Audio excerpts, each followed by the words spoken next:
J'ai été enlevée par mon père à l'âge de 8 ans. Là, c'était dur, ça a été violent. J'avais peur. Pendant des années, ils ont cru qu'ils ne reverraient jamais leurs enfants. Il a été enlevé il y a 1 an et demi.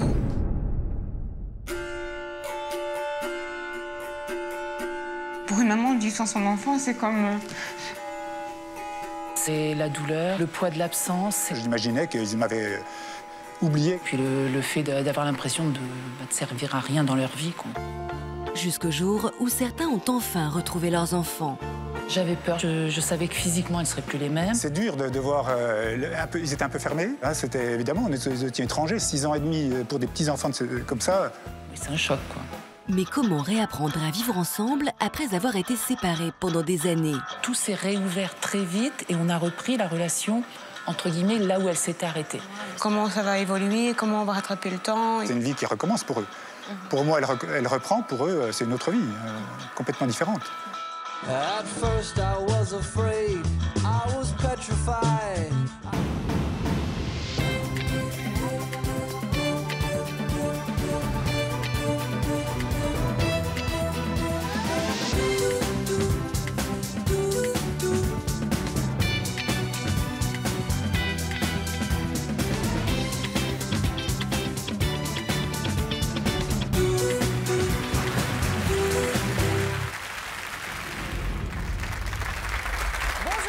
Merci de nous accueillir et merci à nos invités d'être présents sur ce plateau. Au fil des ans, nous avons reçu plusieurs fois sur ces fauteuils des parents à la recherche de leur enfant kidnappé par leur ex-conjoint. Mais cette fois-ci, nous avons voulu nous intéresser à ce qu'il se passe en cas de dénouement heureux lorsque l'enfant est de retour à la maison après des années sans nouvelles. Alors comment retrouver sa place de parent lorsque l'on a face à soi un enfant que l'on n'a pas vu grandir ? Est-il possible de renouer un lien aussi fort qu'auparavant après une si longue absence? Eh bien, c'est ce que nous demanderons au cours de cette émission à nos invités. Et puis, en fin d'émission, Élodie et Stéphanie nous donneront de leurs nouvelles dans l'histoire continue. Mais d'abord, nous allons nous intéresser au témoignage d'Annie et ouvrir notre première partie, Le premier jour du reste de ma vie. Très joli film. Annie, bonjour. Bonjour. Annie, avez-vous été privée de vos filles? Durant 4 ans. En fait, il est parti les a emmenés en 2000 en Algérie et je les ai retrouvés en 2004. 4 ans, elles avaient quel âge à l'époque? Elles avaient 10 ans, 8 ans et 6 ans. Donc des années clés. Les années clés. Et 4 ans, j'imagine que c'est long pour une maman. Très long, terriblement long. Comment vous les avez vécues ces années loin d'elles? Le poids de l'absence et la douleur, c'est l'inquiétude parce que je n'avais aucune nouvelle. Je ne savais pas où elles étaient du tout. Et puis voilà, puis il faut se faire au quotidien quand même. Qu'est-ce qui était le plus difficile à supporter à l'époque? L'absence. L'absence et puis le fait d'avoir l'impression de servir à rien dans leur vie, quoi, en fait. J'imagine qu'à chaque fois qu'il y avait des anniversaires, des périodes de rentrée scolaire, des périodes... Chaque fois qu'on se promène dans la rue, qu'on rencontre des parents avec des enfants, qu'on a l'air heureux, on se dit que nous, on passe à côté de tout ça, quoi. Et qu'on ne pourra pas revenir en arrière, en plus, quoi. Il y a la douleur de l'absence et puis il y a parallèlement, j'imagine, toute une bataille judiciaire pour tenter de pouvoir les récupérer. Ça, c'est en permanence, ouais. Très lourd, avec toutes les interventions qui... Alors, votre combat pour retrouver vos filles a duré 4 ans, jusqu'à ce coup de téléphone de votre avocate qui vous a annoncé quoi? Qui m'a annoncé qu'on les avait localisées à Londres et qu'on allait entamer les démarches pour aller les récupérer, les chercher. Alors, le 22 juillet 2004 restera une date gravée dans votre mémoire. Vous êtes parti là-bas, les récupérer. Vous étiez dans quel état d'esprit sur le moment? J'avais peur, je ne savais pas. En fait, je ne savais pas qui j'allais retrouver. Je savais que physiquement, elles ne seraient plus les mêmes. Elles ne seraient plus les mêmes moralement. Je n'avais pas de repères. Et j'avais surtout peur qu'elles me détestent, voilà, qu'il n'y ait plus aucune reconstruction possible, quoi, en fait. Peur de retrouver des étrangères? Oui, complètement. Oui. Ça va être terrible, ça. C'est le plus dur, oui, parce que même si on s'est accroché pendant 4 ans à ce qu'on a pu vivre avec ses enfants, oui, là, ça va être complètement l'inconnu, quoi, en fait. Est-ce que vous vous souvenez du moment où vous avez revu leur visage? Oui, c'était en fait, on nous a pardon, en présence d'une assistante sociale. Je suis rentrée dans une pièce, elles étaient toutes les trois alignées sur un canapé, donc moi j'étais assise en face d'elles. Donc là je vois trois grandes filles, alors que j'avais quitté trois petites filles avec leurs longs cheveux, enfin voilà. Et trois regards un peu froids, quoi, très, très sur la défensive, enfin... Et... Oui, c'est un choc, quoi. C'est plus les mêmes, quoi. On reconnaît les regards quand petit à petit on se fait à ce nouveau visage, mais c'est vrai que ça fait bizarre, quoi. Elles étaient soudées toutes les trois? Ah oui, j'ai retrouvé un trio, en fait, avec la petite qui était au milieu, protégée par les deux grandes sœurs, ma fille aînée qui était un peu le chef, quoi, qui donnait le ton. Et au début, elles m'ont regardée, elles se sont moquées de moi. Bon, elles parlaient en anglais, elles faisaient semblant de plus parler un mot de français. Il n'y a eu aucun contact physique? Non. Elles semblaient heureuses de vous revoir? Ah non, je pense elles étaient en colère. Elles me regardaient, il y avait ma fille, la Benjamine, qui me regardait comme ça, l'air de me dire, tiens, il faut que tu comprennes que je suis en colère, que je t'aime plus, enfin voilà, quoi. Et moi, vous, je suis restée... Vous étiez dans quelle posture? Stoïque. Je m'étais préparée, j'avais tellement eu peur de ce premier contact que je m'étais complètement blindée, quoi. Je m'étais dit, de toute façon, il faut que je tienne. Alors, l'intérieur, ça pleure, c'est cassé, mais l'extérieur, c'était... je les fixe et voilà, quoi. Puis il a fallu réhabituer. Comment vous expliquiez-vous leur attitude à ce moment-là, cette attitude de colère? Elles ont pensé que vous les aviez abandonnées? Oui, je pense qu'il y avait ça. Elles se sont vraiment blindées aussi affectivement aux retrouvailles. Ça a été fait partie des reproches, c'était effectivement que je les avais pas recherchées, que je les avais complètement abandonnées. Et puis elles voulaient pas de moi, quoi. Elles voulaient plus de moi. Alors qu'est-ce qui se passe devant cette froideur? On réagit comment? Comment on tente les travaux d'approche, quoi? Qu'est-ce qu'on fait? On essaie de discuter un petit peu. Au début, il a fallu que je recadre un petit peu en leur disant écoutez, vous faites semblant de ne plus me comprendre, vous faites semblant de ne plus parler le français. Je sais que c'est pas vrai, je sais que vous me comprenez très bien. Puis après, de rétablir un peu la réalité en leur disant écoutez, moi j'ai passé mon temps à venir vous chercher. Maintenant que je vous ai retrouvé, je vais vous ramener. Et après, on verra comment ça se passe. Et elle, sur le coup, c'est une fin de non-recevoir. Nous, on veut pas de toi, on t'aime plus, quoi. C'est-à-dire qu'elles pensaient que vous ne les aviez pas du tout recherchées. Ah oui. Oui, c'est pour elles, je les avais abandonnées, quoi. J'étais un peu responsable et elles m'ont reproché tout ce qu'elles pouvaient imaginer, quoi. Donc à ce moment-là, vous avez tenté de leur expliquer qu'il était temps que vous démarriez, peut-être que vous redémarriez ensemble une nouvelle vie. Et oui, c'était surtout je vous ramène en France et puis on va reprendre, on va continuer notre vie, on va reconstruire ensemble. Et là, elles ont réagi comment? Elles m'ont dit non. Elles m'ont dit non, on reste en Angleterre, on est bien, on veut continuer ici. Elles devaient avoir des copains, un environnement. Oui, elles avaient leur vie, elles avaient refait leur vie. C'était dans les arguments, c'était de dire nous on va à l'école ici, on a des amis, on est bien, on veut pas partir. Hein. J'imagine que quand on est une mère, on prend en compte ce genre de propos parce qu'on doit se culpabiliser justement de les déraciner à nouveau, de les arracher à leur quotidien, à leur environnement. C'est comme ça que vous avez réagi? On perd confiance, effectivement. Disons que pour moi, il fallait que je les ramène pour, quitte à leur laisser le choix plus tard de repartir si elles voulaient. Mais pour moi, elles n'étaient pas parties de leur plein gré, on va dire. Donc c'est ce qui me motivait, c'était je vous ramène et on en reparlera dans 3 mois si vraiment vous voulez repartir. Alors, mais c'est vrai qu'on a un doute, quoi. Quand elles vous ont dit non, vous les avez ramenées quand même ou vous êtes repartis sans elles? Il y a eu d'autres péripéties. Il y a eu un premier non qui était le premier contact. Là, l'assistante sociale a dit on arrête la discussion maintenant. Donc on m'a fait repartir dans une salle d'attente. Et après, il fallait qu'il y ait d'autres rendez-vous, quoi. Et là, c'est vrai qu'à ce moment-là, je ne sais pas quoi penser, quoi. Pour moi, c'est fini, quoi, presque. Marc Gégère, bonjour. Bonjour. Notre avocat. Comment peut-on expliquer, Marc, la réaction des filles d'Annie? Mais je pense qu'elle s'explique par plusieurs facteurs. D'abord, il ne faut pas oublier le rôle du parent qui emmène les enfants dans le discours qu'il va tenir à ces enfants-là. Parce que quand on est un père, par exemple, il faut pouvoir justifier du fait que la mère n'est plus là et qu'elle est absente. Alors plutôt que de dire « je vous ai arraché à votre mère », on dit « mais votre mère, elle s'occupe plus de vous ». J'ai même eu des cas où on a dit « mais votre mère, elle est morte ». Elle ne reviendra plus jamais. Donc il y a ce premier endoctrinement, en quelque sorte, qui se passe dans l'esprit des enfants. Puis il y a une deuxième chose, c'est un système de défense pour les enfants. Vous imaginez ce que ça représente pour 3 petites filles, du jour au lendemain, l'absence de la mère. C'est énorme.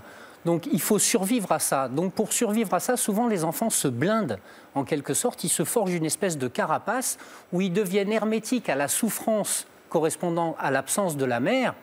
Mais par voie de conséquence, lorsque la mère revient, eh bien, cette paroi hermétique, elle met du temps à s'estomper et à s'ouvrir.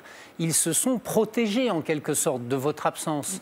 Alors, entre le discours de celui qui les a emmenés, leur système de protection, je veux dire, il n'est pas du tout anormal que la réaction de ces 3 filles ait été ainsi, quoi. Parce que si 3 enfants comme ça restent dans l'attente permanente de leur mère et dans la souffrance que représente l'absence de la mère, ils ne s'en sortent pas, hein. Ils ne peuvent pas survivre, je veux dire même psychologiquement, mais on ne peut pas survivre à une telle souffrance. Donc à un moment donné, finalement, le discours qui consiste à dire « mais ta mère, elle s'en fiche de vous, elle ne vous cherche pas, ce n'est pas un problème, elle ne sera plus jamais dans votre vie », quelque part, il fait son chemin, et il fait son chemin dans le bon sens pour l'enfant parce que ça lui permet de se protéger et de se dire « bon ben voilà, il faut que je fasse ma vie sans elle ». Et puis après, quand elle revient, évidemment, petit à petit, ça s'ouvre. Vous nous expliquerez tout à l'heure ce qui s'est passé par la suite et comment vos rapports ont évolué. Dany est parmi nous. Bonjour. Vous aussi, Dany, vous avez été privée de vos enfants pendant de longues années. Combien de temps exactement? 6 ans et demi. Pendant 6 ans et demi, vous avez mené une bataille de tous les instants pour retrouver votre fils et votre fille. Est-ce que vous avez eu de leurs nouvelles pendant cette longue période de kidnapping? Aucune. Aucune nouvelle? Absolument aucune. Vous saviez où ils étaient? Au début, oui, puisque j'ai vu les grands-parents, il y avait la photo de mes enfants sur leur mur avec leurs cousins iraniens. Donc là, je n'avais aucun doute sur le fait qu'ils étaient rentrés en Iran. Les grands-parents ont prétendu qu'ils n'avaient aucune nouvelle. Et ça, c'était la première année. Et ensuite, absolument aucune nouvelle. Aucun coup de fil, aucune lettre, rien, non. Rien du tout. Non. À quel point vous êtes-vous investi dans votre mission pour les retrouver à tout prix? Je ne sais pas si on peut dire s'investir, c'était la seule chose qui comptait pour moi. Donc, c'était votre raison de vivre? De toute façon, je leur ai promis d'être là, toujours là. Donc je savais que de toute façon, j'en aurais pour des années. Je n'aurais évidemment pas imaginé un enlèvement. Mais voilà, de toute façon, c'était impossible d'arrêter. Alors en juin 2012, votre téléphone a enfin sonné. Qui était au bout du fil? Bien, le juge qui était chargé de l'enquête en Iran. Et il vous a dit quoi? Qu'ils étaient repérés, qu'ils avaient trouvé le domicile. Il fallait que je vienne très vite. Alors ils étaient où? Ils étaient effectivement, bon, j'ai eu beaucoup de chance. Ils étaient revenus dans la ville des grands-parents, c'était la seule adresse dont je disposais. Donc le juge, la plainte avait été déposée à cet endroit-là, et donc le juge les a cherchés juste à ce moment-là. J'ai eu beaucoup de chance. Donc là, j'imagine que votre cœur n'a fait qu'un bond. En fait, le juge, j'avais déjà vu 2 mois avant, 4 mois avant, donc je savais que lui, il m'avait promis de faire et j'avais confiance en lui. Mais je gardais, je sais pas comment dire, l'espoir, j'interdisais l'espoir parce que ça faisait 6 ans qu'on me faisait des promesses et qu'à chaque fois, c'était très dur. Donc j'attendais ce coup de fil et en même temps, je me suis dit, bon, il me dit, il faut venir tout de suite. Alors j'y suis allé, mais voilà. Sans trop y croire. Voilà, je faisais, c'est tout. Et qu'est-ce qui s'est passé? Qu'est-ce que vous avez trouvé Le lendemain soir, effectivement, il m'a dit, voilà, le lendemain soir, j'étais en Iran, parce qu'il a fallu venir à Paris, prendre l'avion, enfin bon. Et il m'a dit, ça y est, on sait où ils sont, la police est prête. Donc ils étaient en Iran? Ah, ils étaient en Iran, oui, dans la banlieue. Oui, à Karaj, c'est dans la banlieue de Téhéran. Alors, quelle dernière difficulté avez-vous dû affronter une fois là-bas? Qu'est-ce qui s'est passé? Là, il n'y a aucune difficulté. Enfin, il n'y a pas vraiment de difficulté, puisque là, j'étais entre les mains du juge et de la police. J'ai attendu. J'ai attendu un peu plus de 24 heures. Enfin, il y a quand même une petite difficulté. Il a juste fallu que vous vous convertissiez. Oui, parce que... changer de religion. C'est-à-dire que... Comment dire, ça faisait un moment que j'y pensais, parce que comme j'ai eu en fait, depuis le moment où j'ai vu le juge en février, j'y suis retourné aux vacances de printemps, et là j'ai eu des contacts, plus que pendant les 6 années précédentes, avec des Iraniens dans la ville de Karaj, et donc j'ai discuté beaucoup, j'ai été surpris, il y avait des choses que je commençais à comprendre sur l'Iran, mais... donc j'y avais pensé, je me suis dit, là maintenant où on en est, sachant le poids de la religion en Iran... C'était important que vous adoptiez leur religion pour pouvoir récupérer vos enfants? Je suis étranger, Pas musulman, donc dans la loi, en fait, j'existe pas. Voilà, c'est aussi simple que ça. Voilà. C'est ça qu'il faut, ça, je crois, c'est ça qu'il fallait préciser. C'est pas du tout un problème familial, c'est un problème étatique. C'est-à-dire que la loi iranienne ne reconnaît pas d'existence à quelqu'un qui n'est pas musulman, donc ne lui confère pas de droits. Et a fortiori, pas les droits parentaux. Je crois que c'est à peu près... Mais si je peux préciser, les démarches engagées en Iran n'étaient pas justement de droit privé, mais de droit pénal. C'était l'introduction sur le territoire d'enfants sans document, parce que c'était ce qu'on croyait. Ce que croyait le juge, d'ailleurs. Hein. C'est une histoire... La police de l'air iranienne, de l'air et des frontières, avait répondu par 2 fois, au cours des 6 ans quand même, qu'il n'y avait aucun document au nom de mes enfants, pas de visa. Et à chaque fois, on me disait d'ailleurs, le procureur me disait êtes-vous sûr que vos enfants sont en Iran ? Je dis oui, j'ai vu leurs photos, il n'y a aucun doute, les grands-parents les ont vus. Mais donc, ce n'était pas à titre privé. Mais ça ne fait rien, ça restait délicat pour eux de confier des enfants donc, à un parent qui n'était pas... Donc ce jour-là, nous sommes allés voir un mollah qui a réfléchi, qui a regardé un peu, qui a pris le temps et qui a dit non, je ne peux pas émettre de décret, donc c'est la loi, je peux rien faire. Donc à ce moment-là, j'ai dit à mon avocat, tu sais, ça fait un moment que j'y pense, je peux me convertir. Hein. Et donc nous sommes allés il a pris contact. Et ça se fait comme ça, sur le moment, instantanément. Oui, dans l'après-midi, oui. Oui, c'est simple. Hein. C'est-à-dire, il suffit de le demander et après de réciter en persan, en arabe et en français. Bon, voilà. D'accord, donc vous vous êtes converti dans l'après-midi. C'est ça, j'ai un ayatollah. D'accord. Donc une fois converti, qu'est-ce qui s'est passé ? Eh bien, en fait, à la sortie, je peux dire, il a téléphoné au colonel de police. Et en gros, l'opération a été lancée. Ça a pris la soirée encore. Ils ont vérifié qu'ils n'étaient pas sûrs absolument de l'adresse. Ils étaient sûrs de l'immeuble, mais ils n'étaient pas certains. Alors, ils ne voulaient pas faire d'erreur. Et puis, moi, j'attendais toute la soirée dans une voiture avec mon avocat. Ça a commencé à être long. Et à minuit, on m'a dit, ça y est, la police est intervenue. Ils ont forcé la porte. Il n'y a pas eu de problème. Elle n'a pas fait de mal aux enfants. Voilà. Et donc, ils ont récupéré les enfants le soir même ? Le soir même, il était minuit, j'ai attendu encore 1 heure. Là, je peux vous dire, c'était difficile. Hein. Et vous étiez où, vous ? Moi, j'étais dans la voiture dans la rue déserte, puisque à cette heure-là, et donc à ce moment-là, nous sommes présentés devant le poste de... C'est la police spéciale, hein. C'est barbelé, mitraillette. Voilà, c'est les services spéciaux. Donc, j'étais pas tout à fait rassuré. C'était vraiment... les enfants étaient là, dans l'enceinte, derrière le mur. À quel moment vous avez pu enfin les prendre dans vos bras ? Eh bien, au bout d'1 heure, on m'a dit ça y est, vous pouvez entrer. Donc, ils étaient là, leur mère était dans les bureaux à l'intérieur du poste, et eux, ils étaient dans la voiture à attendre. Alors, j'imagine ce que c'était, tiré à minuit par la police. Vous savez quel âge ? Ils avaient 12 ans et 10 ans. Comment ça s'est passé quand vous les avez vus ? Quand ils vous ont vus ? C'est quelque chose, effectivement... C'est dur de voir... ils étaient un peu fermés. Par contre, je leur ai dit en persan, puis et même en français, comme j'étais ému, vous savez qui je suis. Et ils m'ont dit oui, vous êtes pas... Alors, je ne sais plus s'ils ont dit vous êtes ou tu es papa. Il y en a un qui m'a dit vous êtes, tu es papa. Et c'est vrai qu'en français, ma fille a ajouté oui, nous avons ta photo. Donc ils savaient que j'existais, que j'étais français, qu'eux, ils étaient français, parce que moi, je croyais, au bout de tout ce temps-là, j'imaginais qu'ils m'avaient...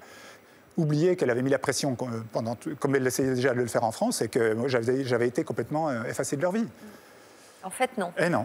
Mais donc, ils savaient que j'existais. Ils savaient que j'étais français et que je les recherchais. Et donc, ils étaient dans une situation... en fait, ils étaient dans l'illégalité en Iran, effectivement, pendant toutes ces années. Ah oui, donc c'est ce que vous avez appris. Oui, ils n'en souffraient pas, mais ils avaient leurs cousins, mais ils n'allaient pas à l'école, etc. Qu'est-ce qui vous a touché le plus dans le récit qu'ils vous ont fait de ces 6 années ? Pour eux, c'était... comment dire ils ont déménagé, il y avait différents logements, il y a des petits problèmes avec les propriétaires. Là, ça faisait 3 ans qu'ils étaient soit à Téhéran, soit à Karaj, donc proches de leurs cousins. Donc, ils m'ont raconté leur vie, je veux dire, comme des enfants. Ils étaient allés 1 an au total sur les 6 ans à l'école.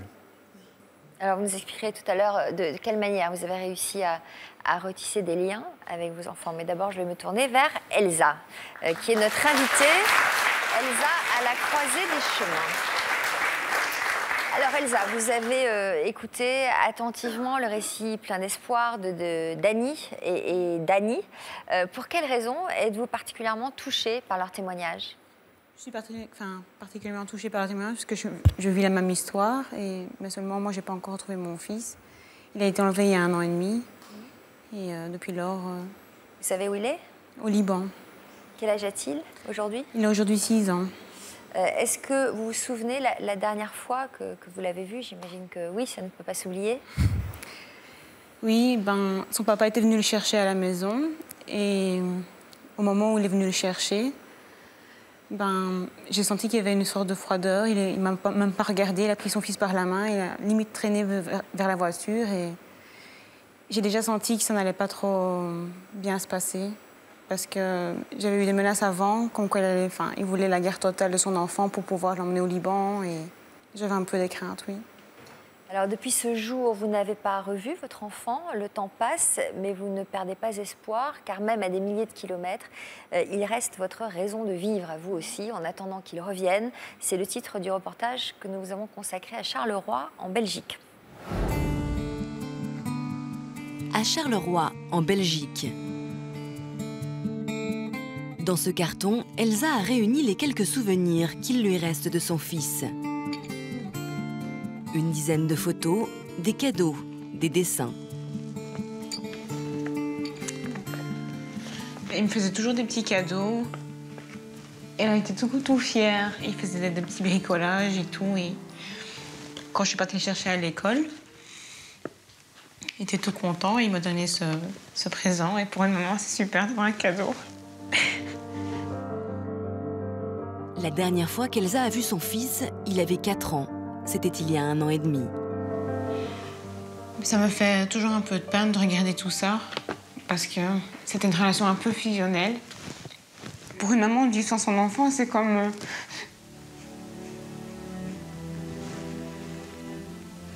C'est comme s'il y avait quelque chose qui était arraché chaque jour. C'est comme s'il y avait un manque, c'est comme si j'avais plus d'estomac.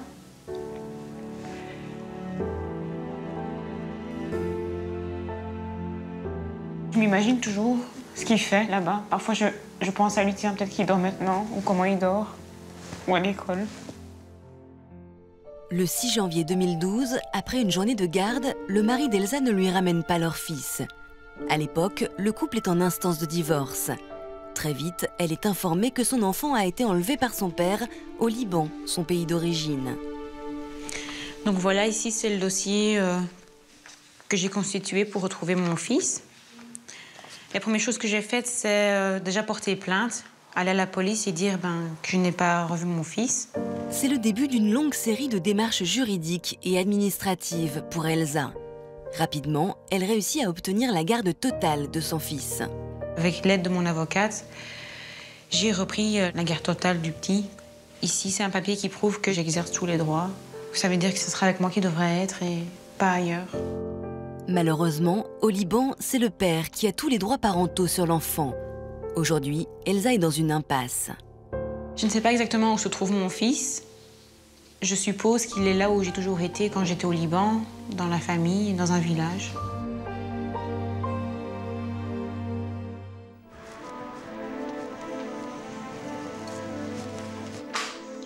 Bonjour, Bonjour, Madame Vanim, oui. Comment allez-vous? Ça va, merci. Venez, prenez place. Merci.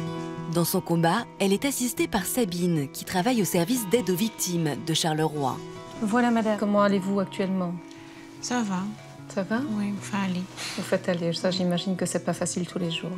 C'est elle qui l'informe régulièrement des avancées de son affaire. Elle l'aide également dans ses démarches juridiques. Comme je vous avais dit la dernière fois, donc le procureur du roi, suite à l'affaire, a décidé donc de passer le dossier à un juge d'instruction pour que lui puisse mener l'enquête. Alors à ce stade-ci, ce que je peux vous dire, c'est que c'est toujours en cours. On n'a pas beaucoup d'éléments qui ressortent du dossier. Malheureusement, 1 an et demi après le rapt de son enfant, l'enquête est au point mort. Pour Elsa, c'est un nouveau coup dur.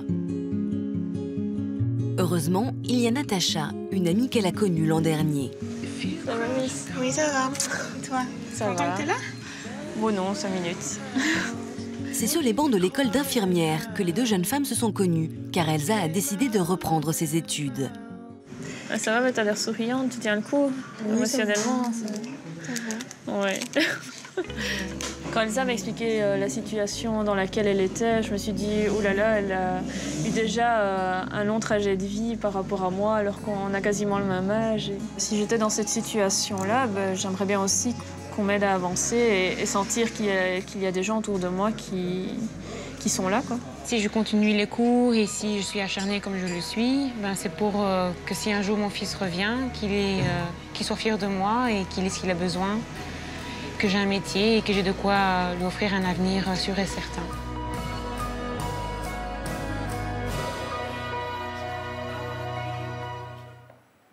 C'est quel âge, Elsa? 28 ans. Très jeune pour supporter tout ça. C'est terrible, ce déchirement que l'on perçoit. Je vous ai vu regarder ce reportage avec énormément d'émotions. Quels sont les moments les plus durs à gérer pour vous? Les moments les plus durs à gérer, c'est un peu... déjà, quand je vais à la rue ou quand je vois aussi des gens avec des enfants qui sont heureux, ça me fait un peu mal au cœur. Ou lors des fêtes, ou les rentrées des classes, ou la fête des mamans aussi. On y pense tout le temps. Oui. Il n'y a pas une minute de la vie, j'imagine, où on ne pense pas à son enfant. Non. On se sent mutilé. Parfois, j'essaie de pas trop y penser, mais il y a toujours quelque chose qui fait rappeler que... Voilà. Depuis le rapt de votre fils, combien de fois avez-vous eu de ces nouvelles? 2 fois de ces nouvelles. Une fois lors de la nouvelle année, mais j'ai pas vraiment parlé avec, c'est plutôt son papa. C'est le papa qui vous a appelé? Oui, pour toujours la même histoire.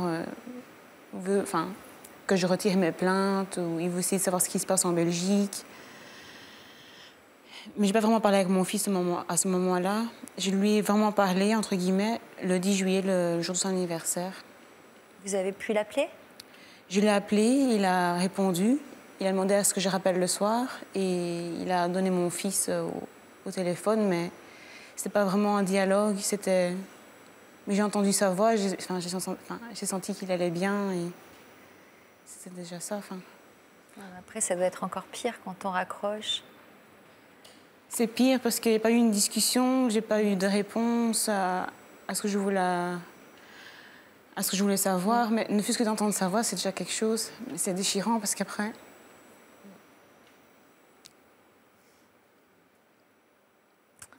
Vous savez s'il va à l'école? On m'a dit qu'il allait à l'école, j'ai reçu une photo. Quand vous dites « on m'a dit », qui vous dit ça? Son papa m'a dit qu'il allait à l'école et qu'il avait réussi son année à l'école. Est-ce que vous aussi, vous arrivez à garder le goût de vivre, justement, pour le retrouver? C'est ce qui vous tient en vie? Il y a des moments où je suis triste ou limite désespérée, mais je pense avoir un caractère fort. Et j'ai pas envie d'être avachie quand je le retrouve. Je veux être une maman bien. Et c'est pour ça que je suis des études de soins infirmiers, d'avoir un but et garder espoir. C'est terrible, Marc, ces histoires insupportables. On se projette, évidemment, on imagine... Comment expliquer que les procédures soient si longues pour récupérer un enfant kidnappé par son ex-conjoint? Alors, il y a 2 cas de figure vraiment différents. Il y a une convention internationale qui existe et qui s'appelle la Convention de La Haye, par l'endroit où elle a été signée.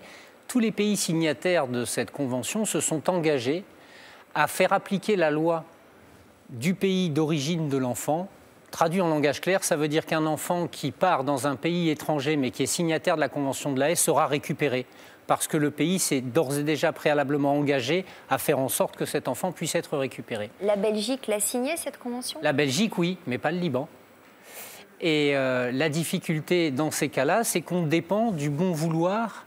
C'est un peu comme l'Iran, et c'est pour ça que Dany a eu une chance extraordinaire de tomber sur un juge qui a dû être ému par son histoire, et surtout qu'il l'a cru.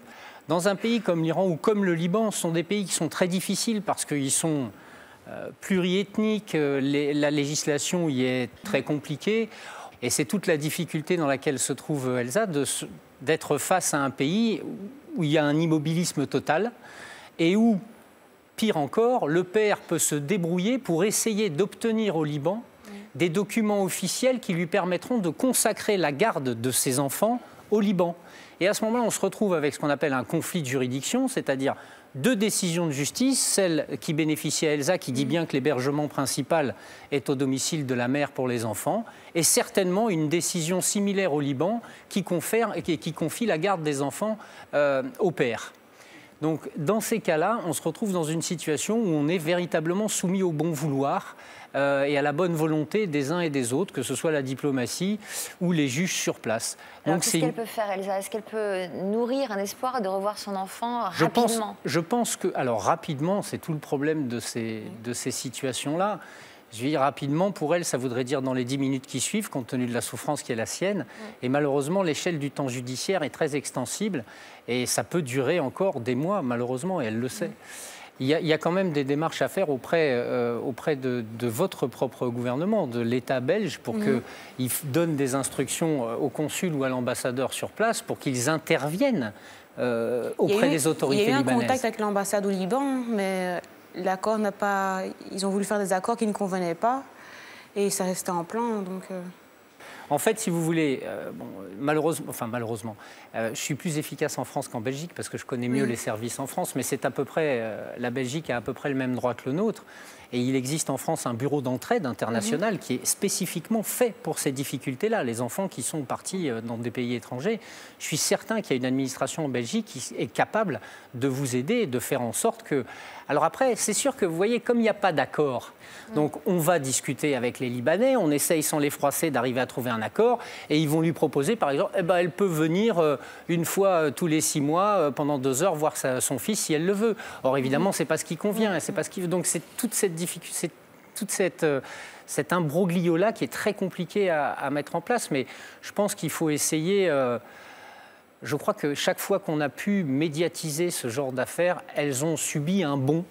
Elles ont pu avancer beaucoup plus rapidement. Oui, parce que j'ai un premier pas. Déjà, moi, à la base, je ne parle pas trop de ma vie privée. Et je me suis dit, pourquoi pas faire cette émission. Là, c'est l'occasion d'avoir une tribune. Oui. A priori, écoutez, aussi en Belgique, j'imagine. On regarde cette émission en Belgique? Oui, je pense. Si. On en est sûr. Mais c'est vraiment une solution parce que s'il y a une chose que les pays étrangers n'aiment pas, c'est d'être pris pour des kidnappeurs d'enfants. Ça, l'image qui est renvoyée de ce point de vue-là est une image qui est négative. Donc ça peut être un élément qui peut peut-être vous aider à récupérer vos enfants. À votre enfant, je vais lui faire. J'imagine que vous devez passer votre temps à penser à ce jour où vous reverrez votre enfant. J'y pense, oui, bien sûr. Comment vous l'imaginez, ce moment? Avec appréhension? Est-ce que, comme Annie, vous avez peur de ne pas le reconnaître ou qu'il ne vous reconnaisse pas? Ou qu'il soit distant? Peur, non, parce que je n'ai pas peur de le revoir. Non, au contraire. C'est juste des interrogations que j'ai sur comment ça va évoluer, comment on va rattraper le temps. Et puis, je suis prête à l'écouter et je ne suis pas là à le juger ou dire ce qu'il a vécu pour lui. Il faut se mettre à sa place, c'est 4 ans, qu'est-ce qu'on a pu lui raconter? Voilà. Non, je suis impatiente, mais avec des interrogations, ça oui, quelques appréhensions. Quel conseil vous lui donneriez, Annie?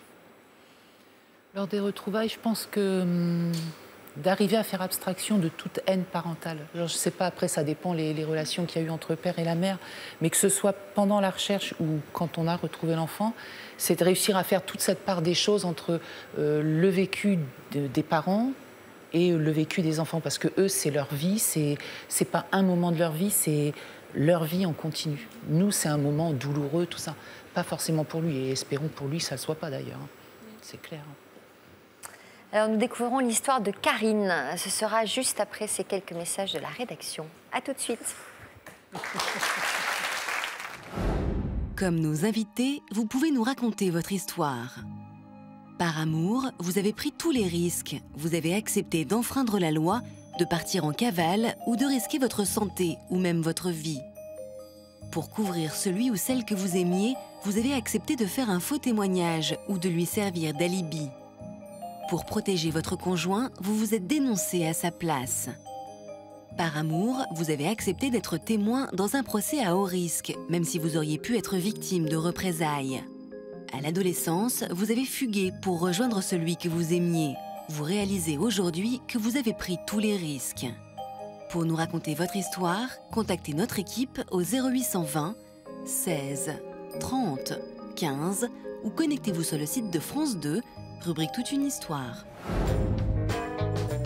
L'année dernière, leur témoignage émouvant avait marqué l'équipe de Toute une histoire. Je me vois pas grand-mère parce que grand-mère veut dire vieillir, quoi. On m'a annoncé que mon fils souffrirait de pieds-bots. J'ai énormément culpabilisé à cause de ça. Aujourd'hui, elles viennent nous donner de leurs nouvelles dans l'histoire continue. Quelle grand-mère Stéphanie est-elle devenue? Élodie est-elle une maman plus épanouie? Tu veux pas aller à l'école? Non, je vais pas à l'école. La réponse dans la dernière partie de l'émission. Comme nos invités, vous pouvez nous raconter votre histoire. Lors de votre enterrement de vie de garçon ou de jeune fille, vos amis vous ont réservé une surprise qui n'a pas plu à votre fiancé. Cela aurait pu gâcher votre mariage. Lors de cette dernière soirée en tant que célibataire, vous avez perdu le contrôle et commis une erreur que vous regrettez.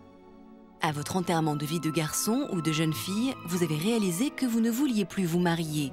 Vous avez donc annulé la cérémonie. Lors de cette fête, vous avez fait une rencontre inattendue et vous avez finalement renoncé à vous marier. Suite à son enterrement de vie de garçon ou de jeune fille, votre fiancé a annulé votre mariage. Pour nous raconter votre histoire, contactez notre équipe au 0820 16 30 15 ou connectez-vous sur le site de France 2, rubrique Toute une histoire. C'est la suite de notre émission. Les invités que je reçois aujourd'hui ont vécu des années à des kilomètres de leur enfant victime d'un rapt parental. Et quand la vie leur a finalement rendu leur progéniture, il leur a fallu de nouveau faire connaissance. Mais comment un enfant longtemps ballotté entre deux parents, entre deux cultures, comment arrive-t-il à se reconstruire? C'est ce que nous allons voir dans la deuxième partie de notre émission que nous avons intitulée « Repartir de zéro ». Karine, bonjour. Vous êtes assise aujourd'hui face à nos invités. Pour quelle raison? Pour parler de mon histoire. Donc, j'ai été enlevée par mon père à l'âge de 8 ans, avec mon frère et ma sœur qui sont jumeaux. Ils avaient 5 ans et demi, 6 ans. Donc, ça arrivait en juillet 84. Vous en étiez où dans votre vie? Vos parents vivaient ensemble? Ils étaient divorcés et en fait, c'était son tour de garde. C'était le mois de juillet, on devait le passer chez lui, le mois d'août chez ma maman. Chez lui, c'était où? C'était nulle part parce qu'il avait tout vendu, il n'avait plus de maison et il avait un mobil-home. Est-ce que vous aviez eu une appréhension à monter dans ce mobil-home en vous disant on ne sait pas où on va aller, on ne sait pas si on va revenir? On savait, on se doutait. Enfin, surtout moi, j'étais la plus grande, je le savais. Vous saviez quoi? Qu'on allait partir pour longtemps. Que ça n'allait pas juste durer un mois. Qu'est-ce qui vous laissait penser ça? Déjà, il l'avait dit à ma mère, et ma mère en parlait beaucoup. Elle avait peur, et puis moi, il me l'avait dit. Je le savais. Comment ça s'est passé après?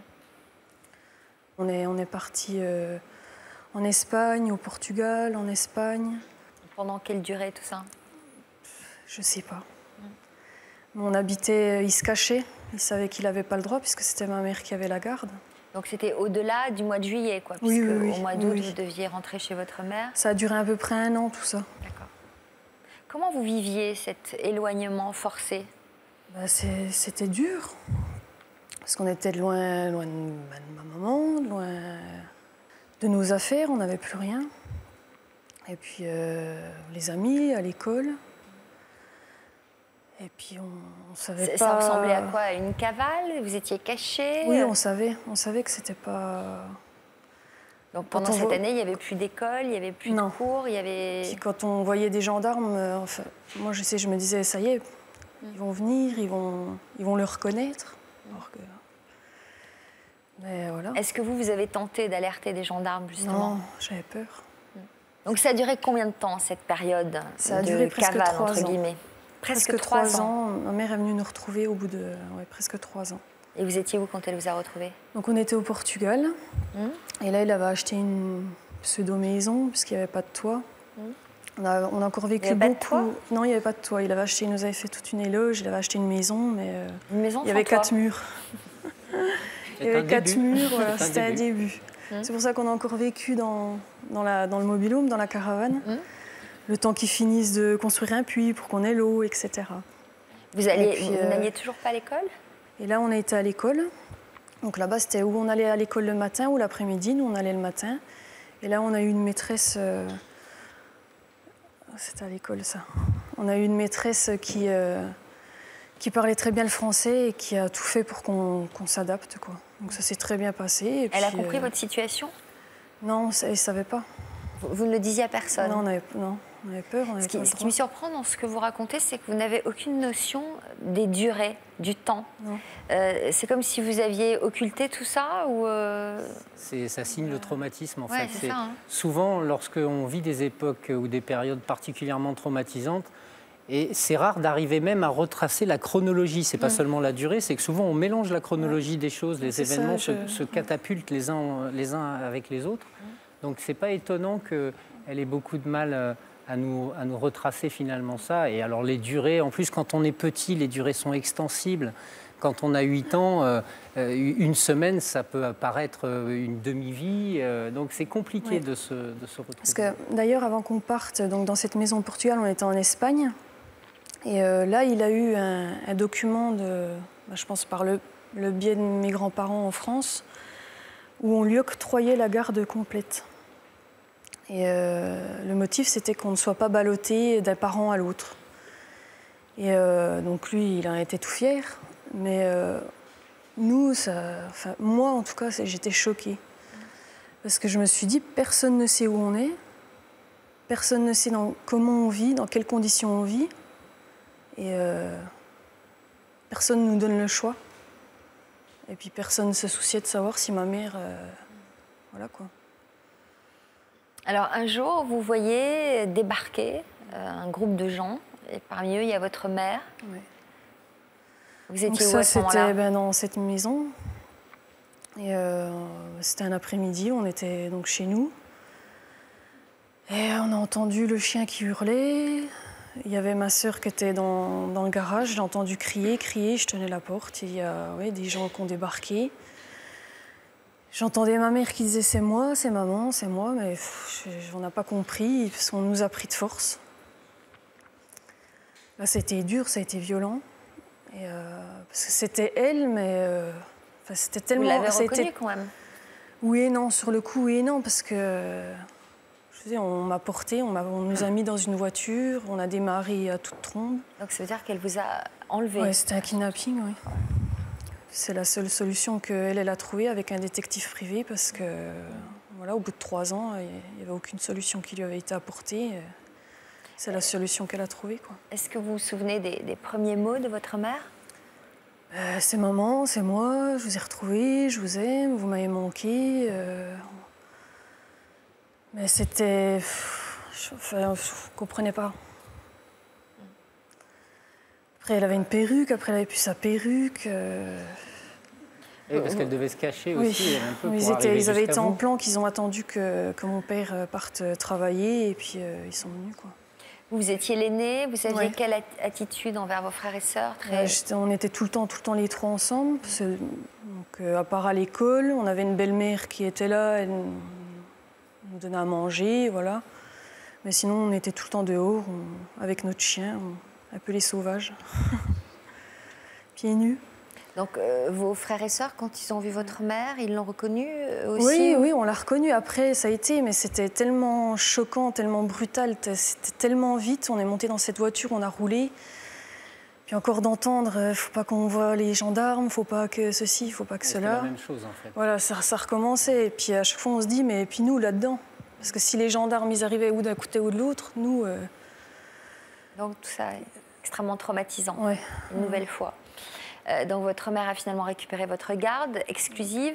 Comment ça s'est passé, votre retour chez vous? Le retour, ça a été...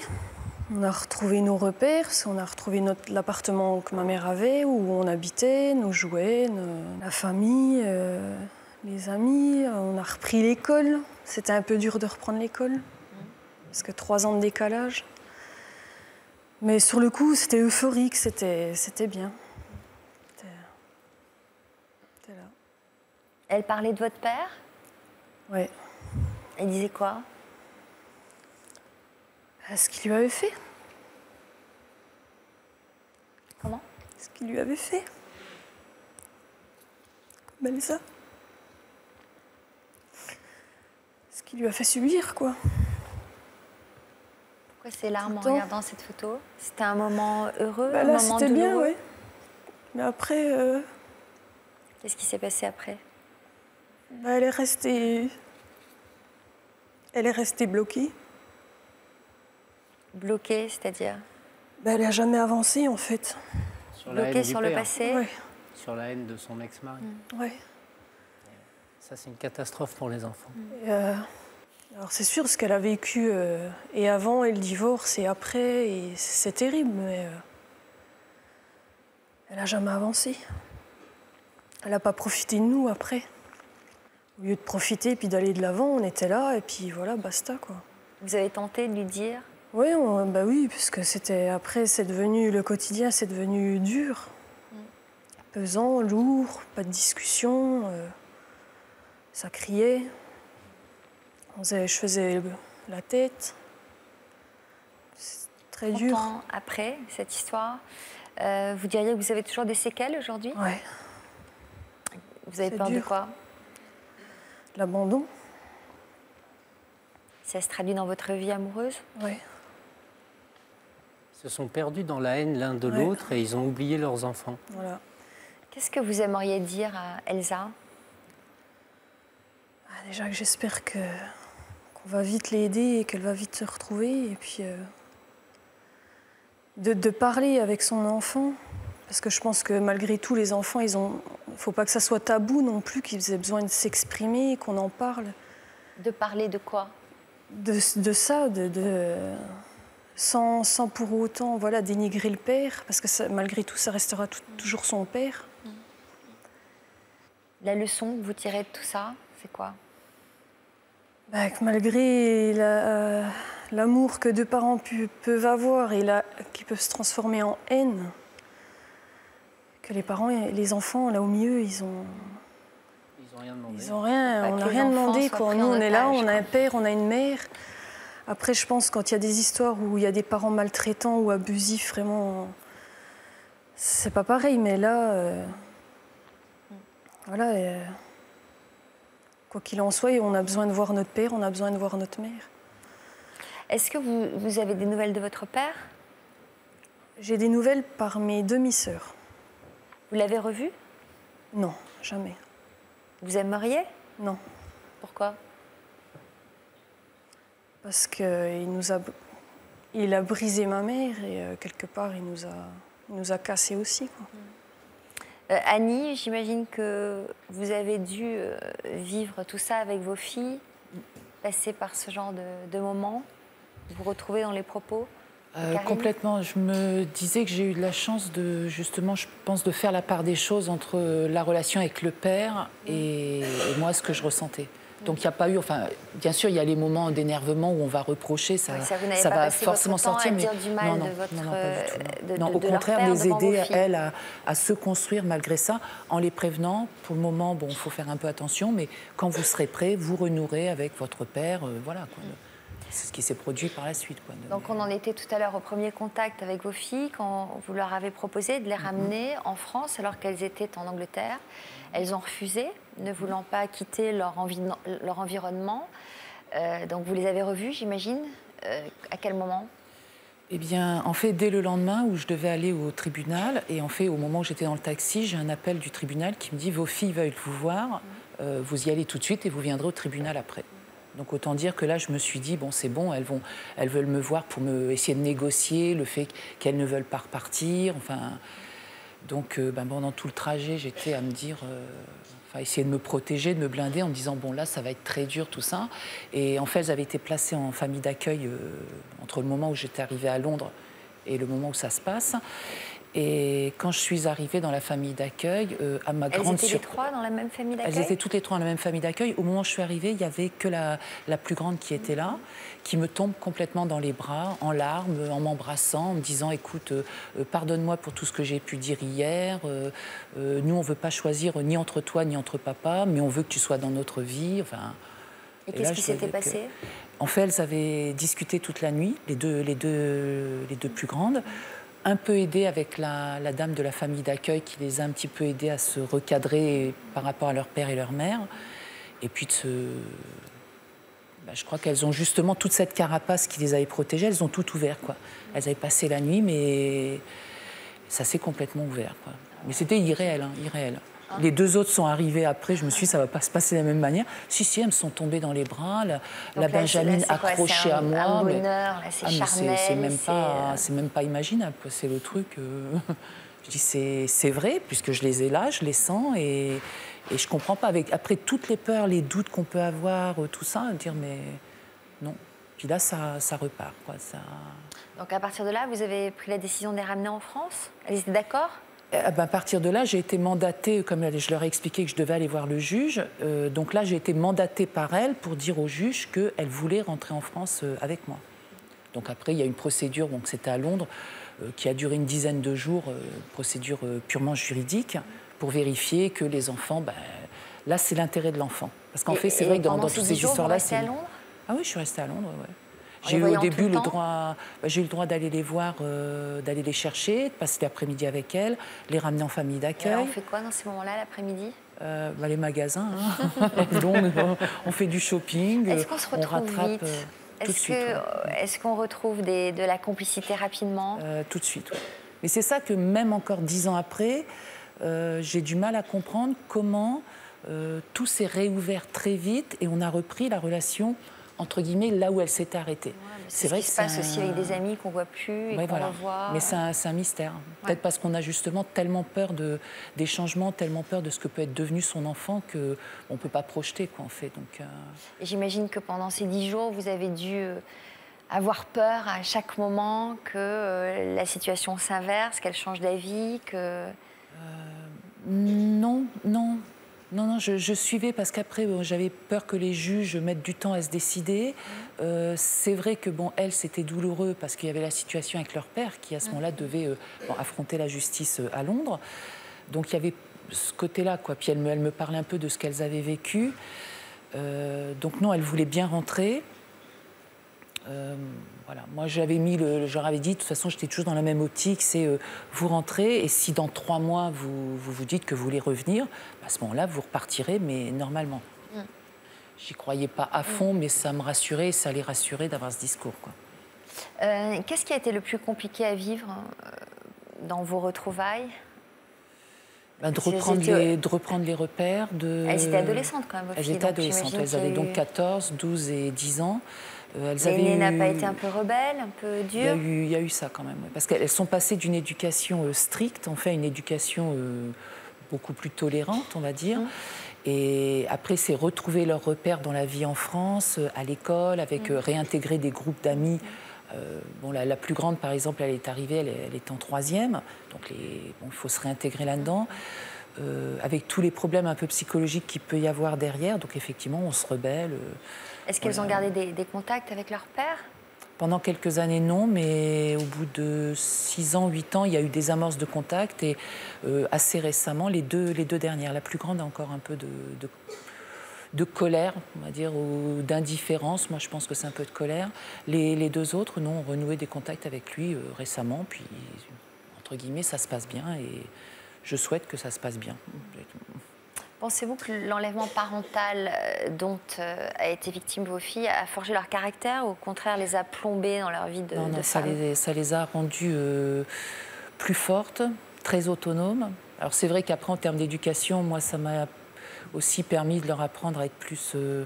à respecter cette autonomie, de leur laisser faire des choses. Je veux dire, elles ont un petit peu baroudé à travers le monde avec leur père. Je ne me voyais pas les surprotéger ou avec tout ce qu'elles avaient vécu, elles savent se débrouiller, quoi. Puis elles se débrouillent très bien, je pense. Syndrome d'abandon, elles sont victimes de ça ou pas?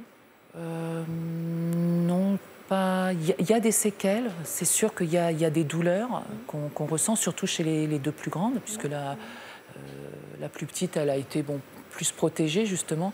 Les deux plus grandes, on sent qu'il y a eu des difficultés quand même qui se mélangent avec la crise d'adolescence et le vécu. Ça se manifeste comment? Justement, le côté rebelle, le côté la plus grande, bon, l'adolescence avait plus ce côté émo, un petit peu provocateur, la mèche noire, voilà, je crie haut et fort, je revendique, enfin voilà quoi. Des problèmes affectifs? Je ne sais pas exactement ce que vous entendez par problème affectif, mais... Du mal à se stabiliser? Elles sont jeunes encore. Un petit peu... Elles sont jeunes, oui. Mais ça va, quoi.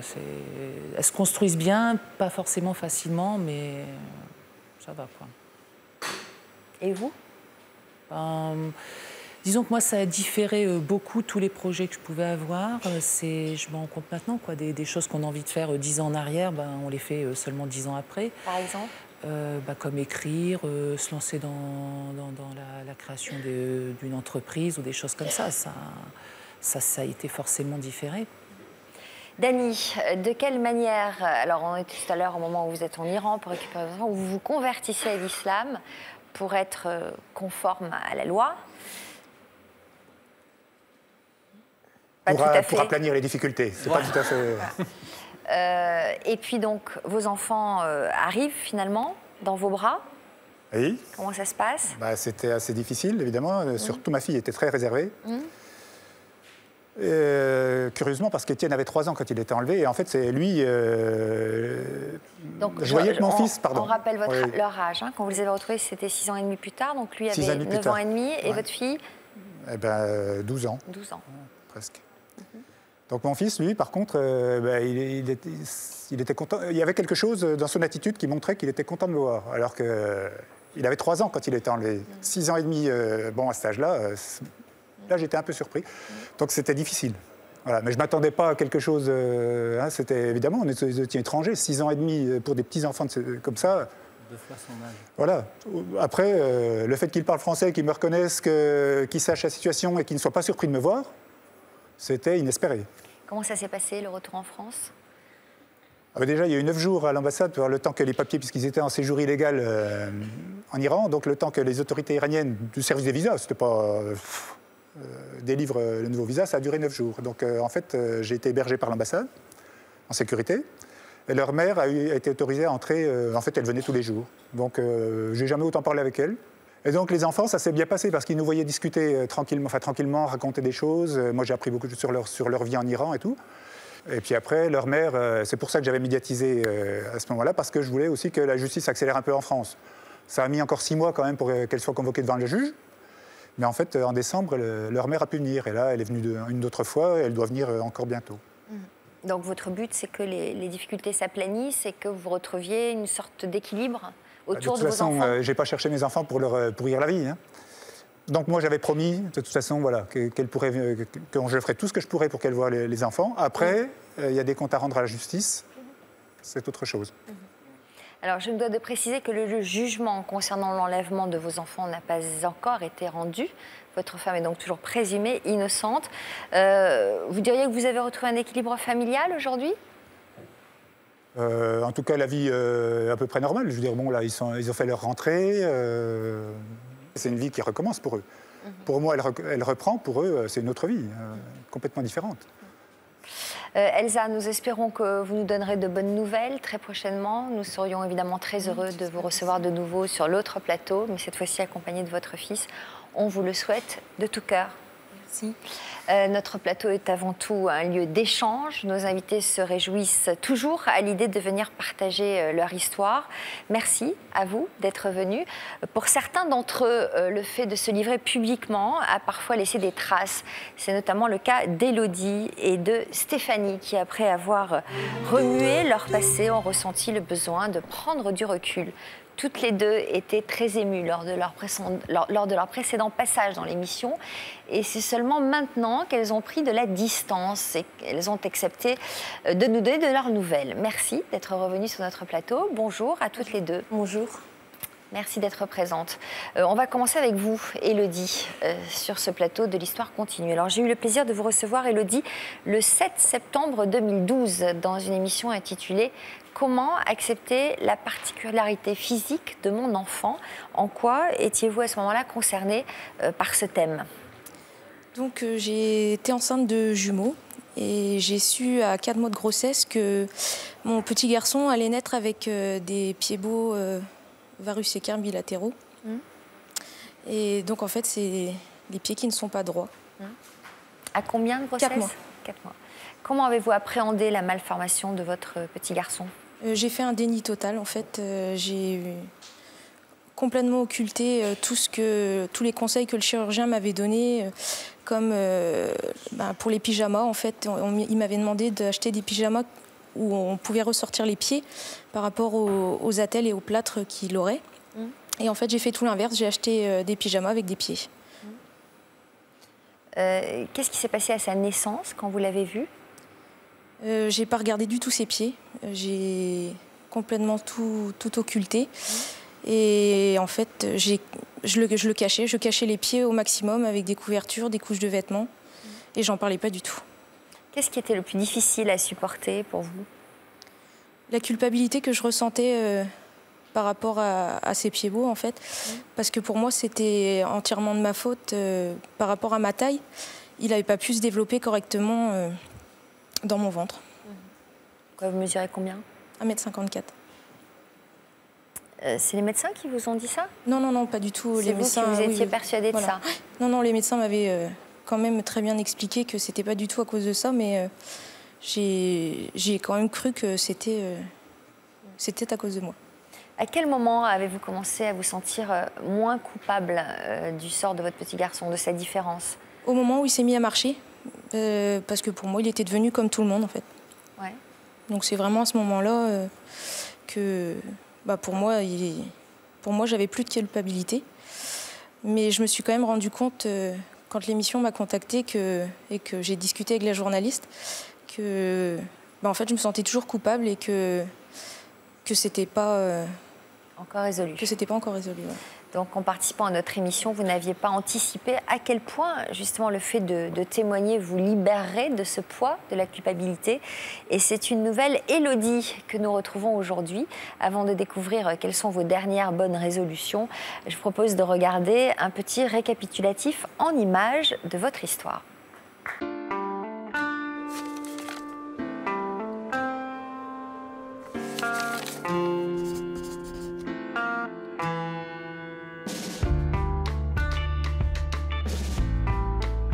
On m'a annoncé que mon fils souffrirait de pieds beaux. C'était enceinte de 4 mois qu'Élodie apprenait que l'un des jumeaux qu'elle attendait souffrait de cette malformation des pieds. C'est dû à une mauvaise position dans le ventre. Donc du coup, j'ai énormément culpabilisé à cause de ça, puisque pour moi, c'était dû à ma taille, au fait que j'aille des jumeaux. Et donc, il n'avait pas pu se développer normalement. Comment vous avez réagi? État de choc? Voilà, j'ai pleuré sans cesse. En fait, j'en ai parlé à personne, même pas à mon conjoint. En fait, il savait que Lohan aurait cette maladie-là, mais c'est vrai qu'on n'en parlait pas du tout à la maison. En plus de craindre pour son fils, Élodie culpabilisait de ne pas passer assez de temps avec Laurine, la sœur jumelle de Lohan. C'était certainement beaucoup d'attention qui lui était accordée au détriment de votre fille. Voilà, c'est vrai que c'est ce que j'avais peur, en fait, que ma fille...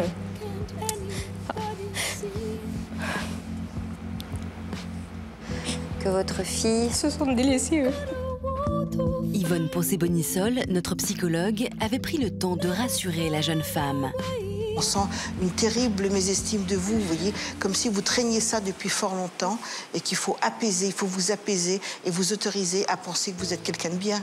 Est-ce que le médecin, le généticien, vous a rassuré concrètement sur justement que vous n'êtes en aucun cas fautif par rapport à ce handicap?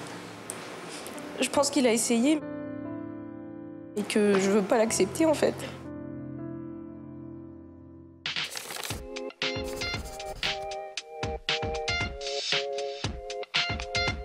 Un an après son passage sur notre plateau, nous retrouvons Élodie. À la suite de l'émission, la jeune maman a entrepris un travail sur elle-même. Et arrivée sur le plateau, quand j'ai discuté avec la psychologue, c'est vrai que ça m'a permis de travailler là-dessus. Donc de déculpabiliser au niveau de Lohan et au niveau de mes enfants. Élodie a alors adopté un tout nouveau comportement avec ses enfants. J'ai dû essayer de laisser Lohan prendre son autonomie, de le laisser faire tout seul au maximum. Et c'est vrai que bon, maintenant on voit, il monte les escaliers, c'est plein de choses comme ça, plein de petites choses du quotidien qu'on le laisse faire et qu'on l'aurait pas forcément laissé faire avant. En accordant plus d'indépendance à Lohan, Élodie a alors pu réaliser son rêve, agrandir encore un peu plus sa famille. Puis de nouveau maman d'un petit garçon depuis le 14 juillet cette année. Ça a été une grande joie pour tout le monde, autant pour Laurine, pour Lohan que pour le papa et moi. On avait eu peur au début que Laurine et Lohan aient un peu de mal avec l'arrivée de leur petit frère et en fait pas du tout. Aujourd'hui, Élodie profite de chaque instant avec ses enfants et ils ne sont jamais bien loin. Je crois que le chat il t'appelle, il veut se brosser les dents, va vite. Le chemin par lequel on est passé, ça me fait plus grand chose dans le sens où pour moi j'ai déculpabilisé, déjà c'est plus de ma faute. Et je vois que mon fils est comme les autres, que finalement ça lui pose pas plus de problèmes que ça, c'est surtout à moi que ça en a posé. Nathalie, la mère d'Élodie, et Cindy, sa sœur, avaient été les témoins de la souffrance de la jeune femme à la naissance de Lohan. Elles ne peuvent que constater son bonheur actuel. Je trouve qu'Élodie est courageuse, oui. Parce qu'elle est quand même jeune et avoir eu à supporter cette épreuve-là, je pense que c'est vrai que ça a dû être dur pour elle de gérer tout ça. Suite à l'émission, ça va beaucoup mieux. Elle est plus ouverte. Élodie a recommencé à sourire, elle a recommencé à prendre des contacts familiaux qu'elle n'avait plus. Moi, je trouve qu'elle est épanouie. Élodie a donc su lâcher du lest, mais elle reste pour autant très proche de ses deux aînés. Et à mon avis, au fond d'elle, elle va avoir beaucoup de mal à couper le cordon. Parce que là, elle appréhende beaucoup la rentrée des classes. Elle a vécu pendant longtemps avec ses deux bébés, finalement. Et là, le fait de voir qu'ils vont prendre leur envol, ça va être compliqué pour elle, je pense. Je lui souhaite que du bonheur. C'est ce qu'on souhaite à tous ses enfants, je pense, quelque part.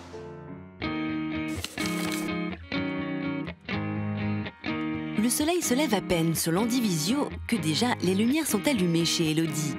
Dans quelques heures, ses jumeaux feront leur premier pas à l'école. Allez voir Lohan. Non? Allez, on se lève. Allez, on y va. Ici. C'est l'heure du petit déjeuner et de préparer les enfants à la séparation. Tu veux pas aller à l'école? Non, c'est Lala qui est à l'école. Mais non, Lala, elle va pas à l'école. Les chats, ils vont pas à l'école, Lohan. Non, je vais pas à l'école. Et si, Lohan ira bien à l'école.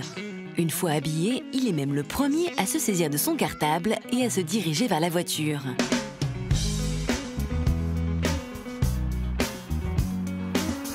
Vas-y. Je tourne en retard.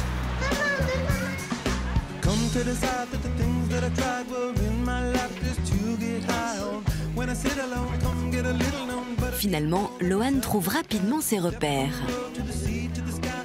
Contre toute attente, c'est Laurine qui refuse que sa maman s'en aille.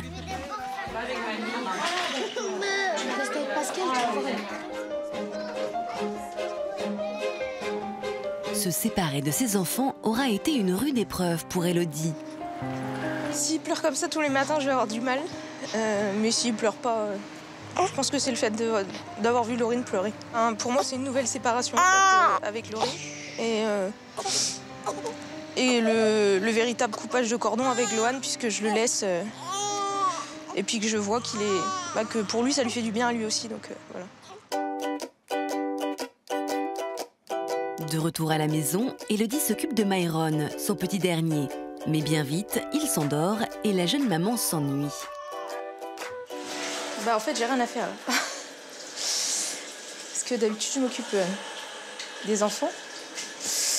Puis là, il n'y a pas besoin. Il va falloir que je trouve à m'occuper pendant 1h30 encore.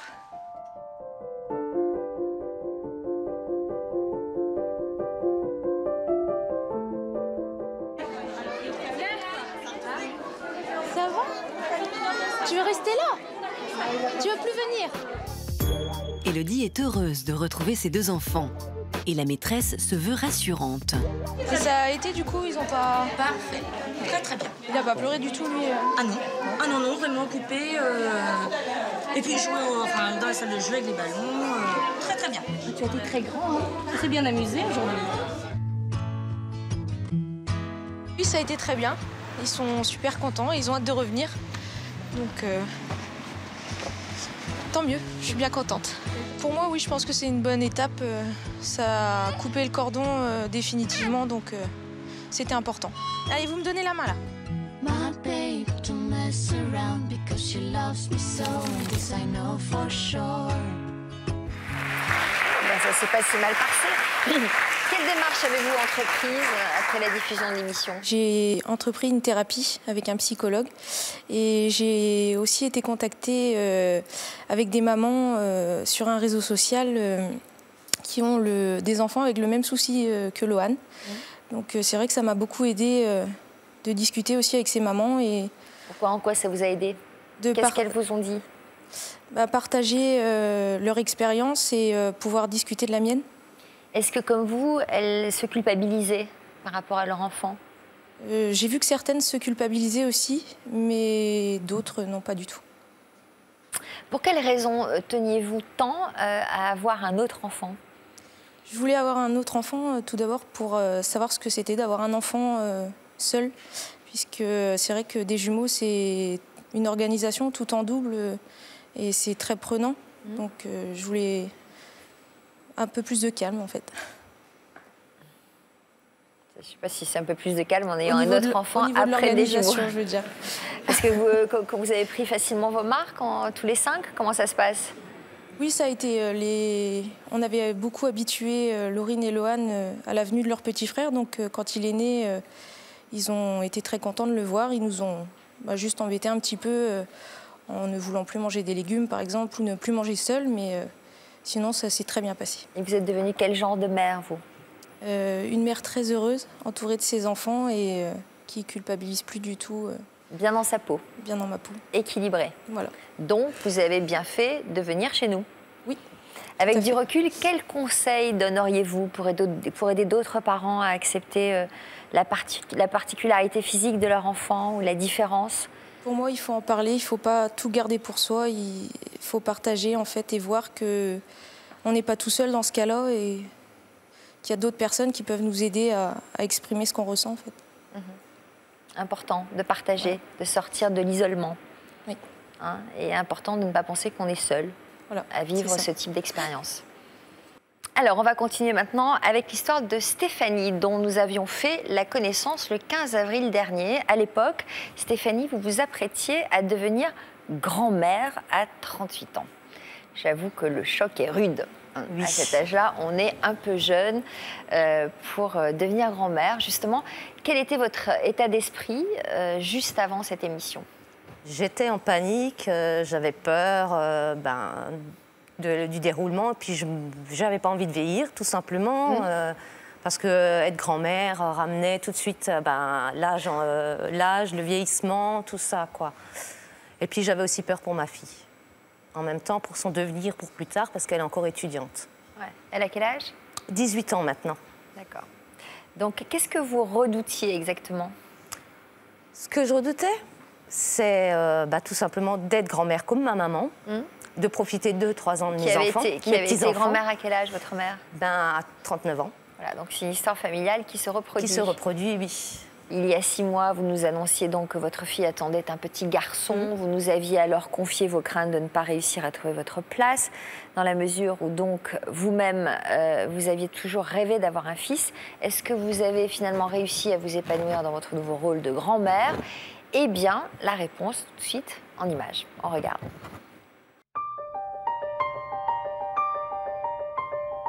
Moi, je me sens pas grand-mère. Quand Stéphanie était venue sur notre plateau avec sa fille Angie, elle allait devenir grand-mère. Est-ce que je peux me permettre de vous demander votre âge? J'ai 38 ans.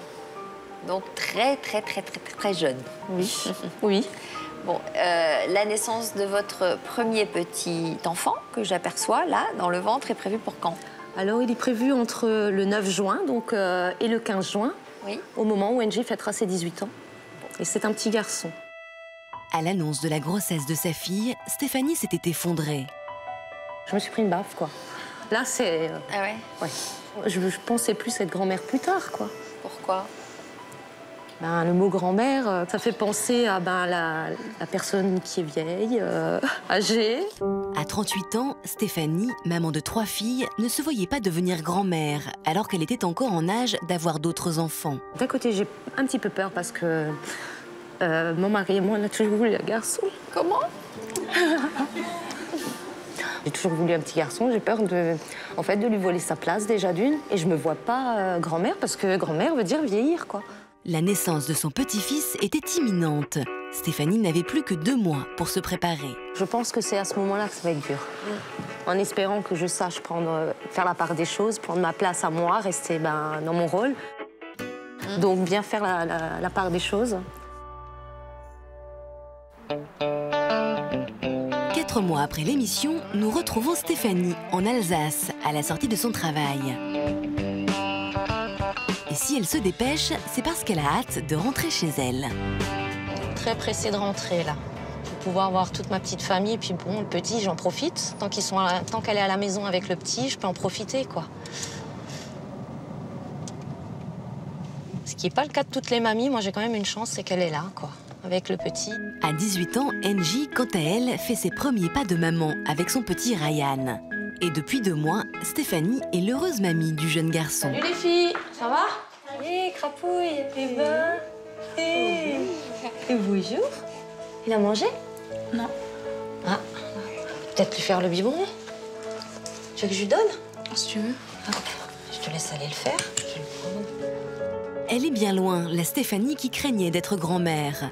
Aujourd'hui, elle assume son rôle à la perfection et le petit Ryan a pris une place prépondérante dans sa vie. Eh ben, t'avais faim. De pouvoir profiter comme ça de son petit-fils, c'est quand même des moments privilégiés pour une grand-mère, quoi. Ali, le père de Ryan, n'habite pas encore avec Angie tant qu'elle n'a pas fini ses études. Tous les jours, après son travail, il passe donc voir sa petite famille. Et c'est qui? Coucou, mon chéri. Mon bébé. Vous voulez pas sortir un peu, là? Allez vous promener, tous les deux? Moi, je vous garde le petit pendant ce temps, si ça vous dérange pas. Un peu, hein. Ouais? Écoutez, moi, je le garde.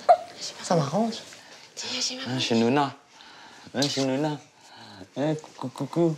Tu restes sage avec Nouna, mon chéri. Hein. Toujours. Depuis la naissance de Ryan, tout le monde a su trouver son équilibre. Épaulée par sa mère, Angie peut ainsi profiter de son petit ami. Ça va, ça a été? Bah oui. Ma mère, elle a donné le biberon quand on s'est réveillé. Tout de suite. Ah ben ça, c'est Nouna. Hein. Ma mère, c'est une grand-mère formidable, je pense. Là, ça me fait plaisir et puis ça me permet de souffler un petit peu aussi parce que c'est quand même dur. Pendant ce temps, pour son plus grand bonheur, Stéphanie partage des moments de complicité avec son petit-fils. On va aller promener? Qu'est-ce qui se passe? Hein, on va aller promener.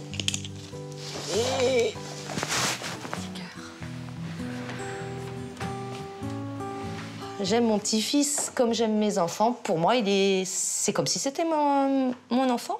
Et je pense que toute grand-mère a le même sentiment. C'est un cadeau, quoi. Hein, t'es un cadeau. Les petits cadeaux. L'arrivée de Ryan dans la vie de Stéphanie est plus intense qu'elle ne l'imaginait. Et c'est avec fierté qu'elle assume aujourd'hui son rôle de jeune grand-mère. C'est mon petit rayon de soleil le soir. Qu'est-ce que tu racontes? Hé, coquin. Ça va?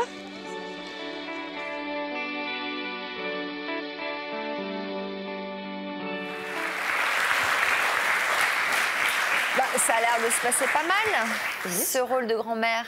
Il vous appellera comment, ce petit garçon? Au début, je pensais ne pas me faire appeler mamie, mais en fin de compte, depuis qu'il est né, je n'arrête pas de lui dire viens chez mamie, viens chez mamie. Donc c'est moi qui suis en train de tout faire pour qu'il m'appelle mamie, tout compte fait. Et alors finalement, vous l'acceptez très bien? Très bien, oui. Ouais. Angie, ça vous fait plaisir de partager ce bonheur avec votre mère? Oui, ça me fait plaisir. Il n'y a pas un problème pour trouver sa place? Elle n'est pas trop présente? Vous arrivez quand même à vous imposer en tant que mère? Oui, elle est là en tant que grand-mère. Et... De quoi vous avez pris conscience en venant sur notre plateau? J'ai pris conscience que que c'était les choses de la vie, que qu'en voyant les autres personnes qui étaient mamies aussi jeunes, j'ai pris conscience que ça changerait rien, que la vie continuait, tout simplement, il allait avoir une naissance et puis on ferait avec, quoi.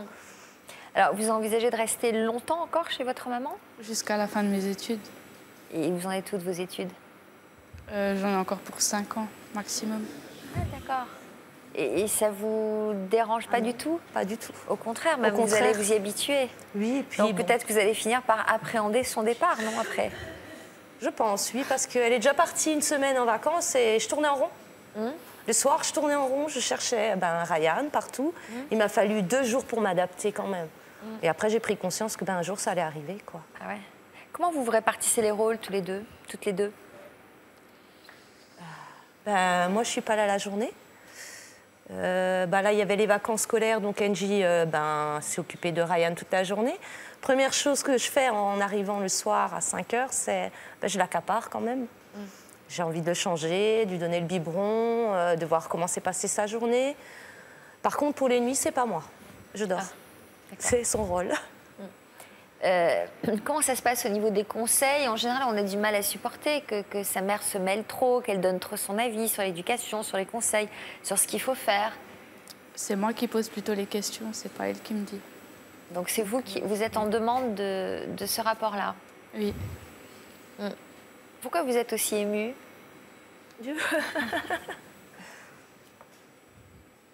Pourquoi tu es émue? Tu sais pas. Quel regard portez-vous sur votre fille? Je suis fière parce que j'avais peur. Quand Ryan est né, je me suis dit ça va être dur pour elle. Elle est jeune, mais en fin de compte, tout se passe bien. Elle s'en occupe très bien et les études, ça se passe très bien aussi. Donc, mais il y a quand même des larmes. Alors c'est quoi? C'est des larmes de bonheur ou c'est un baby blues? Bonheur. Bonheur? Oui. Ah. C'est une famille où on pleure beaucoup, j'ai l'impression, parce que si mes souvenirs sont bons, vous pleuriez déjà beaucoup la première fois, le 15 avril, sur notre plateau. Oui. Qu'est-ce que vous avez envie de lui dire aujourd'hui à votre fille? Que je suis fière d'elle, que c'est que du bonheur. Elle nous a ramené que du bonheur. Bon. Vous voulez un autre enfant? Moi? Qui? Toi? Quoi, vous pourriez en avoir un autre, vous aussi? Non, merci, non. Non. Pas maintenant. Pas maintenant. Pourquoi vous voulez pas? Vous avez l'âge d'en avoir... Pourquoi vous n'en voulez pas un autre, Stéphanie? Moi? Je m'étais toujours dit qu'après 30 ans, c'était plus... J'allais être fatiguée. Non, j'ai assez avec 3 enfants. J'ai eu 3 filles, la dernière à 10 ans, et c'est énormément de travail. Entre le travail et les enfants, il y a beaucoup. Bon, en tout cas, votre complicité fait plaisir à voir. On va faire entrer le petit Ryan que nous voyons ici à l'image et qui est magnifique. Je vais vous demander maintenant de signer le grand livre de Toute une histoire en commençant par Élodie. Voilà. Voilà ce bébé qui a donc combien? Il va avoir 3 mois. 3 mois. Oh, c'est encore un tout petit. Bonjour. Bonjour, petit bébé. On adore voir les bébés Toute une histoire. Là, ce serait bien de les réunir un jour sur notre plateau. Tous les bébés qui ont failli naître sur ce plateau, qu'on recevrait. Ce serait top. Merci à vous pour votre confiance et pour votre fidélité. À bientôt pour d'autres témoignages. Tout de suite, le sommaire de notre prochaine émission. Bon après-midi sur France 2. Merci.